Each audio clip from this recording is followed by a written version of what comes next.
Welcome to Same Spit Different Face TV. Well, my opinions is facts, and if you don't like my opinions, you can start your own podcast.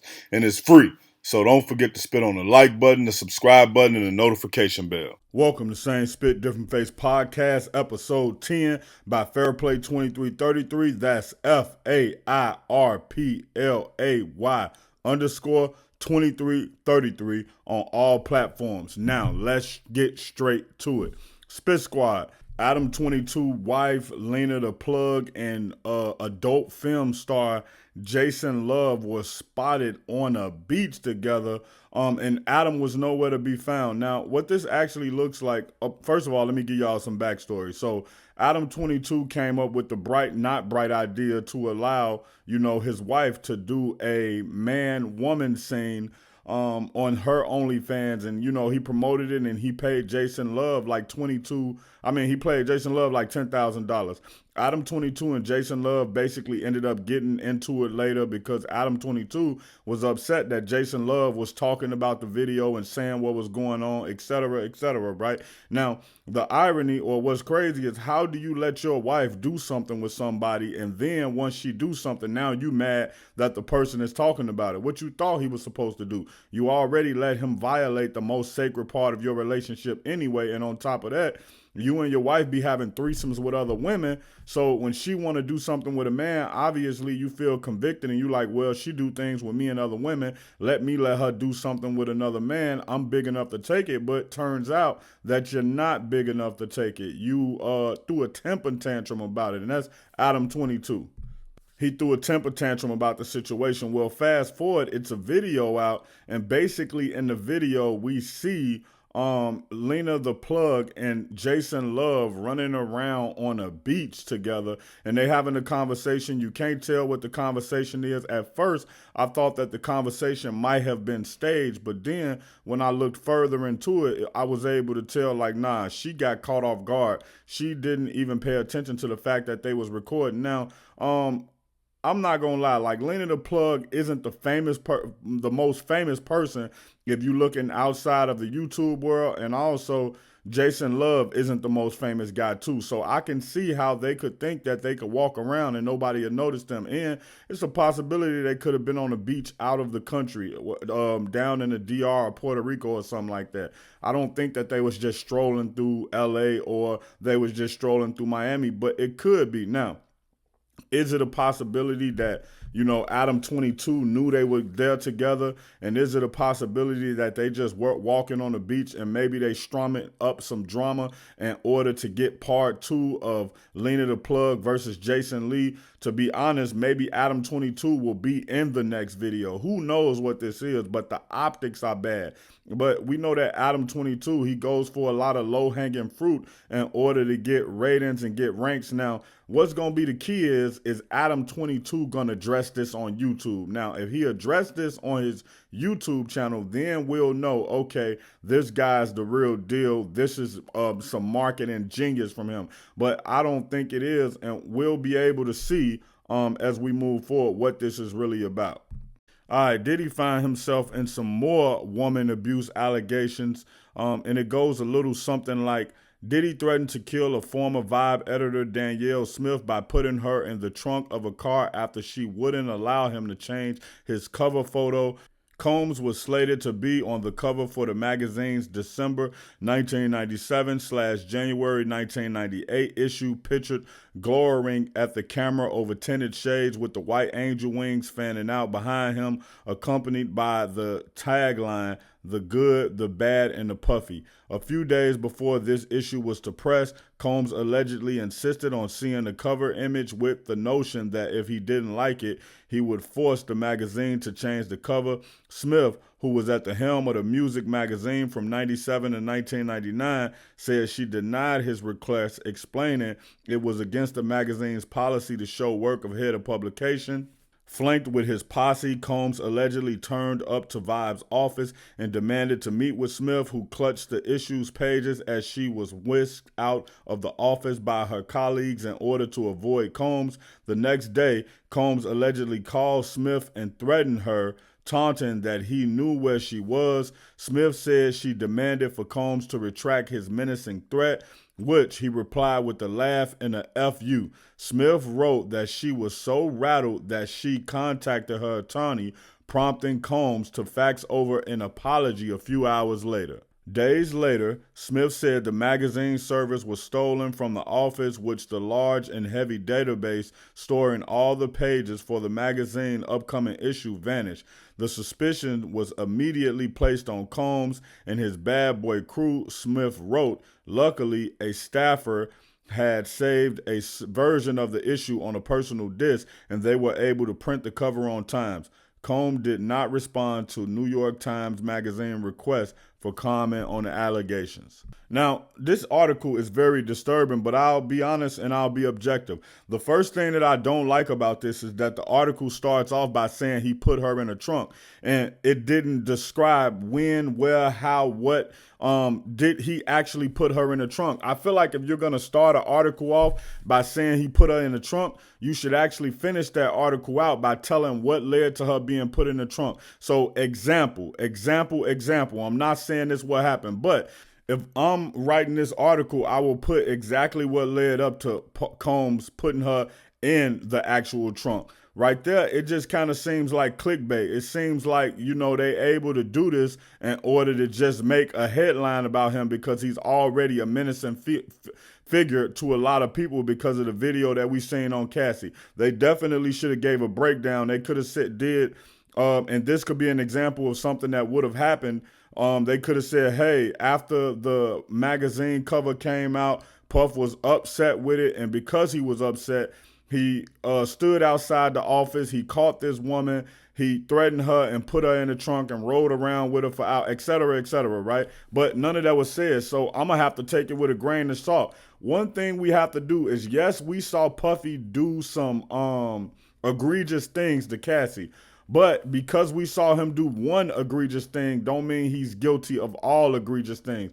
We see a lot of people go to court, man, and when they go to court, they get found guilty of vehicular manslaughter, but they don't get found guilty of driving on a suspended license. They don't get found guilty of murder. They don't get found guilty of manslaughter. So it's a lot of different ways that these things can play out in the media. But from my perspective, if he did indeed threaten her, they'll still have that fax, or she'll have that fax, or she'll have some type of proof that came through or happened. I do believe that this is something that he did because we have a lot of stories of him doing stuff like this, but I can't 100% say, yeah, Diddy did this.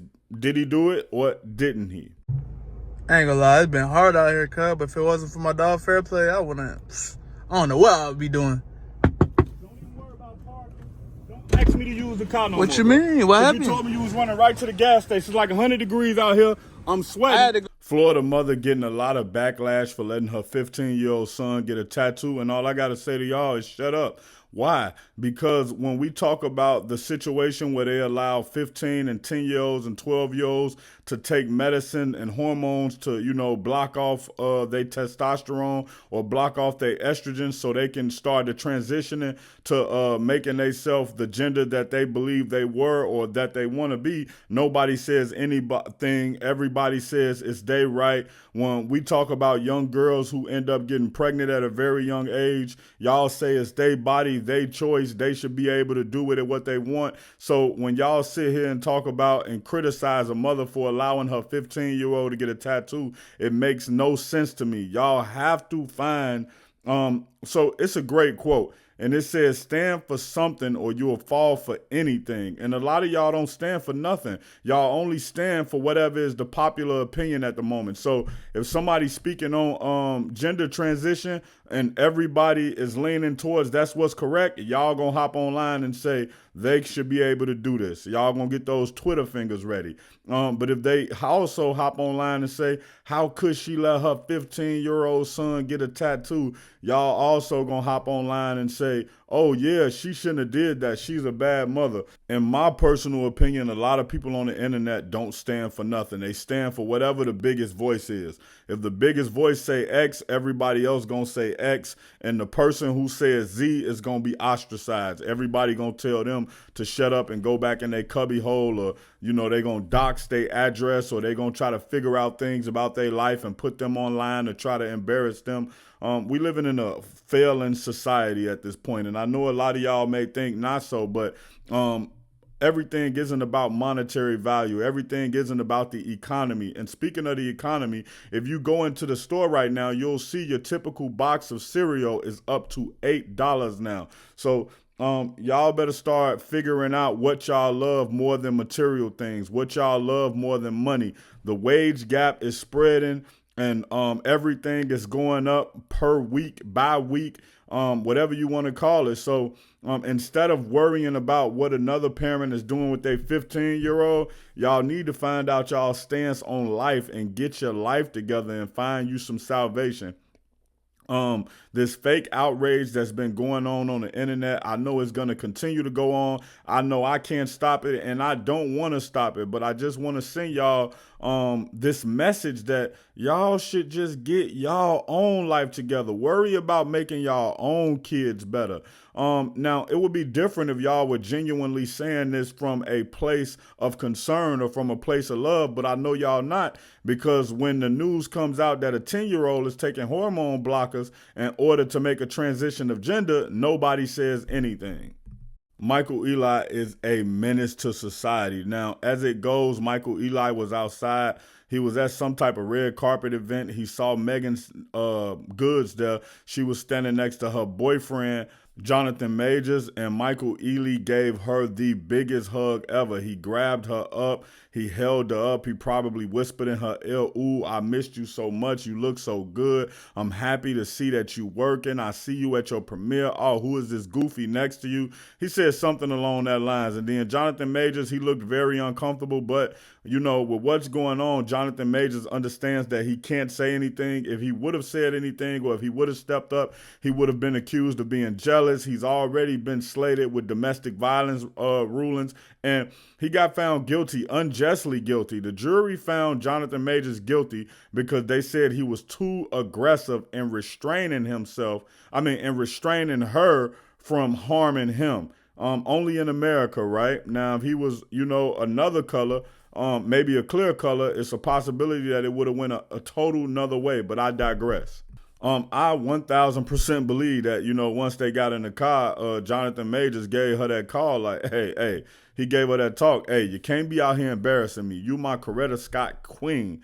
You cannot be doing these type of things when you out here. And I'm going to be honest with you, man. If it's my lady and I'm out at the carpet with her, that's my fiance, she should know when a guy come up not to do that. Have y'all ever seen Savannah when a guy try to shake her hand, or when a guy walk past her, she totally ignores them because she understand that she is in the spotlight and anything she do can be misinterpreted. Ignore this man. This man not here for you. He here for LeBron James. Now, I do understand that she's at a red carpet event and Michael Ealy is just showing her love and maybe even admiration, but that's inappropriate and it's disrespectful to the man that's standing next to her. Now, if it's me standing there, I step up and I extend my hand and I force you to ignore me. Now, when you look at this situation, now maybe he ignoring him because he see the backlash that Jonathan Majors is going through on the internet, and he don't want it to be like he's showing him love, and then all the fans start saying,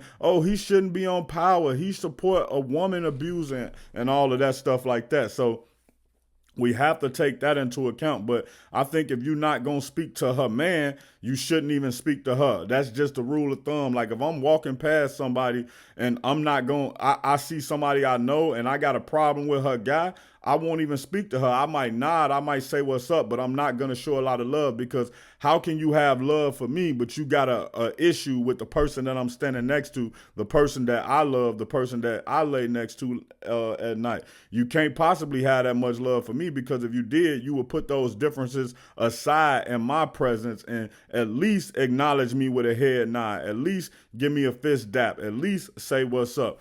So I think it's menacing, but I think that's a conversation that they need to have. And also, man, to the men and women out there, right?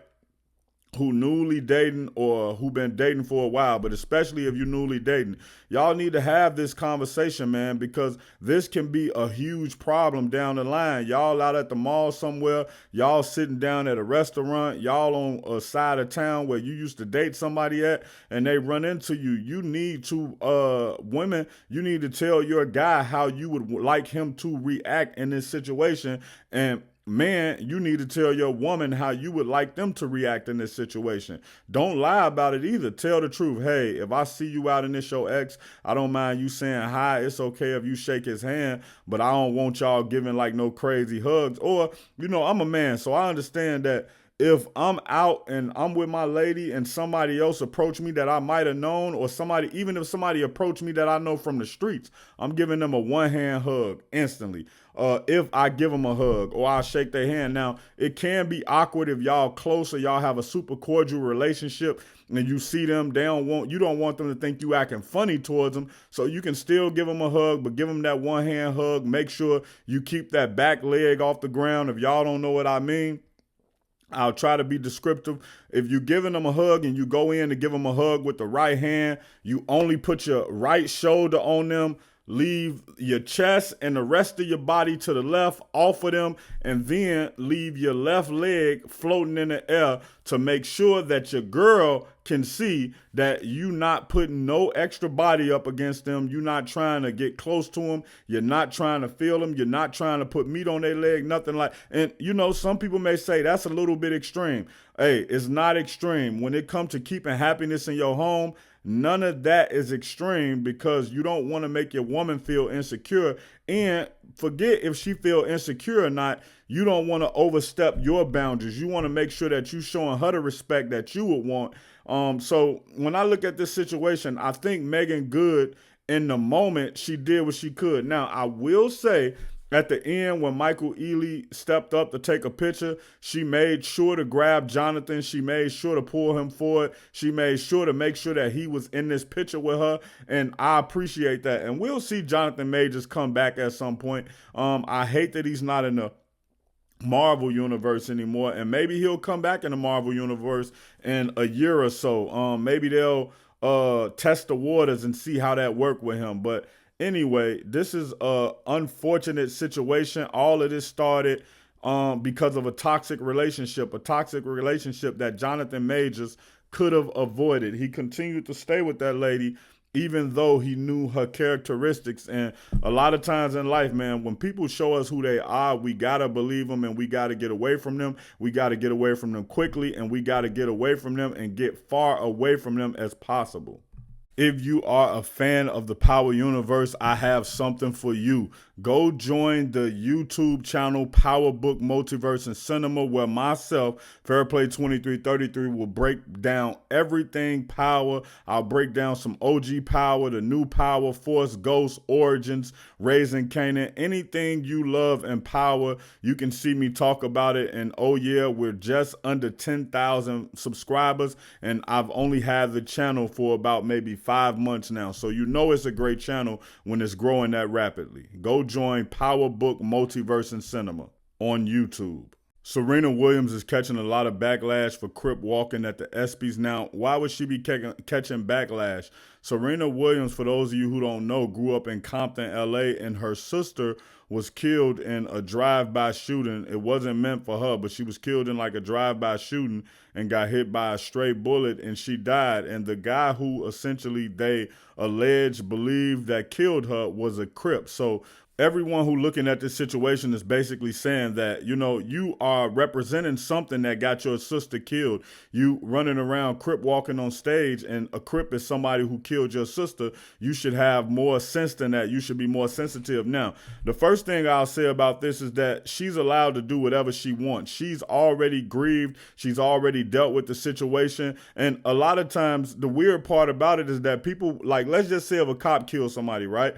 people will say, well, not all cops are bad. Not all cops commit these type of crimes. And when we look at the Crip organization, I understand y'all label it as a gang, but not all Crips are bad. Not all Crips are committing drive-bys. Not all Crips are committing murders. Not all Crips are beating people up. And I know they would like to make you think that all Crips are, and if I take it away from the Crips and just talk about gangs in general, some people join gangs so they don't be preyed on by the next community that's next to them. Some people join gangs so they can feel safe when they walking through their neighborhood. Some people become a part of that gang because their mother, their father, their uncle, their cousin grew up in that gang. Or some people become gangs because they moved from an opposing neighborhood and now they live in this neighborhood and that's what they are. And some people even become associated with gangs that they're not even with just based off the neighborhood they live in. So it's just a lot of different factors that can equate to this situation. So when she's Crip walking, she's not thinking about, oh, this is the guy that did XYZ. She's just thinking about C walking, being a part of the culture. She's probably thinking about Snoop Dogg. And by y'all logic, she should hate Snoop Dogg because Snoop Dogg has represented being a Crip all of his career. By y'all logic, she should hate Schoolboy Q. If I'm not mistaken, he's represented allegedly being a Crip all of his career. Vince Staples, somebody that everybody love on the West Coast, is tied to the Crips, if I'm not mistaken, allegedly, right? So y'all can't pick and choose where y'all want to represent. And also, Nipsey Hussle is a Crip, and y'all celebrated Nipsey Hussle a while ago. So I get what y'all saying. A Crip killed her sister, and she shouldn't be representing the Crips. Y'all saying it's irresponsible, but if she posted a post basically saying, R.I.P. to Nipsey Hussle, you were great. The marathon continues. Your light shine. You did a lot for your community. Nobody would be upset with this. So I hate when y'all have selective outrage. I hate when y'all pick and choose what y'all want to be outraged at. But I also hate when y'all pick the wrong things to be outraged at. There's so much more going on in California that y'all could be outraged at. There's so much more that happened in the ESPYs that y'all can be outraged at. But instead, y'all decide to be outraged at Serena doing the Crip walk at a moment when she was shining. Now, it's a lot of other things people say about Serena. I won't get into that on this because this isn't the video for that. But y'all gotta relax. Y'all gotta allow people to be them. Y'all gotta give people grace. And y'all gotta just chill and get y'all own life together. LL Cool J sat down for an interview with Charlamagne the God, and I believe that was a great interview. One thing I learned about LL Cool J is he is a lot more aggressive than I thought he was. He was talking real spicy. He grew up around a lot of street guys. When you look at the movie Paid in Full, he was actually real friends with those guys, and he knew them from the neighborhood. LL Cool J got his first record deal at like 16 years old, so essentially he was the first Chief Keef. He talked about basically having $8,000 and giving it to his mom to put up for him. She put it up, and then he got a check for like $50,000 a couple of days later, and he blew through that $50,000 real fast, but then he went to his mom and the $8,000 was still there. And his appearance of everything is like that gave him a financial literacy lesson. Well, basically you got to put money up for a rainy day. Now, to what y'all really want to hear about the story with him and Jay-Z. Him and Jay-Z basically was beefing back in the day. They had some type of battle, but he said there's no friction between him and Jay-Z. You can tell he talking greasy, even though he not trying to talk greasy. Well, he is trying to talk greasy, but he not trying to be like overt greasy about it. And he basically saying like, nah, we cool. But he know what it is. Nah, it was never no problems. But I'm that type of guy that when I get there with an issue, he on that type of time. But I had to put this in there. Y'all should definitely go and watch that interview. He is definitely way more aggressive than his music would say he is. But anyway, salute to LL Cool J. Check out my original Chicago hood movie in the end screen, No Time to Play Fair. Once again, this is Fairplay 2333 of Same Spit, Different Face podcast. Well, my opinions is facts, and if you don't like my opinions, you can start your own podcast. And if you do like my opinions, you can hit the subscribe button and follow me on all platforms. Peace.